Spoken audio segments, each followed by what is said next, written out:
ஒத்துழைக்க மாட்டேங்கிறாங்க. அதையும் அதில் மென்ஷன் பண்ணுங்க. ஐயா வணக்கம். மதுரை மாவட்டம் வளைய சேடுவட்டி தொகுதி சேர்ந்த எலுமலை பெருமாள் வட்டி. நாங்கள் இந்த ஏரியாவில் எல்லாமே அனைத்தும் விவசாயி. வானத்தை நம்பி பூமியை நம்பித்தான் நாங்கள் வாழ்ந்துக்கிட்டு இருக்கிறோம். எங்களோட பூமியில் ஏதாவது சுருக்கமாக சொல்லப்போனால் ஒரு 10-15 வருஷ காலமாக சரியான மழை இல்லை, கம்மாவர்களை சரியான விவசாயம் இல்லை. விவசாயிகள்லாம் நாங்கள் ரொம்ப பாதிப்பில் இருக்கிறோம்.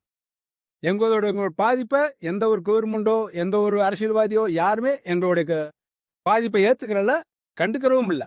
இருந்துட்டாலும் நாங்கள் இன்னும் பாதிப்பில் தான் எங்கள் வாழ்க்கையை ஓட்டிக்கிட்டே இருக்கிறோம். இருந்தாலும் எங்களோட விவசாயியோட ஒரு ஆசை, நடுத்தேவன் கம்மா வரைக்கும் வைய தண்ணி வந்துக்கிட்டு இருக்குது, அதுக்கு வரல. அதுலேருந்து இன்னொரு விஷயம் என்ன சொன்னால், சோதிநாய்க்குன்னு ஒரு எல்லை வரைக்கும் அந்த தண்ணி வந்ததாக ஒரு ஆடை இருக்கிறதா சொல்லியிருந்தாங்க.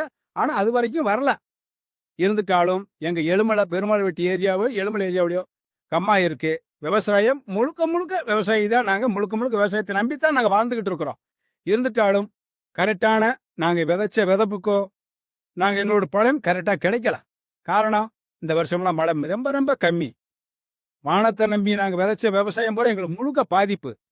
அதே மாதிரி கிணத்தை நம்பி நாங்கள் விதைச்ச விவசாயமே எங்களுக்கு முழுக்க பாதிப்பு. இருந்துட்டாலும் எங்களுக்கு அந்த தண்ணி, அந்த வைய தண்ணி எங்களுக்கு கரெக்டாக கம்மாய்க்கு எங்களுக்கு பெருகினால், 58 கால்வாய் பெருகினால் எங்களுக்கு கிணத்துகள் ஓரளவு தண்ணி ஊறும். விவசாயிகள் நாங்கள் ஓரளவுக்கு மகிழ்ச்சி அடைவோம். இது தமிழ்நாட்டு முதல்வர் எங்களுக்கு இந்த நல்ல காரியங்களை செஞ்சு விட்டுக்கோம். இதுதான் எங்கள் விவசாயியோட கோரிக்கை. ஐயா தமிழ்நாட்டு முதல்வருக்கும் விவசாயிகளுக்கும் மிக மிக நன்றி. வணக்கம்.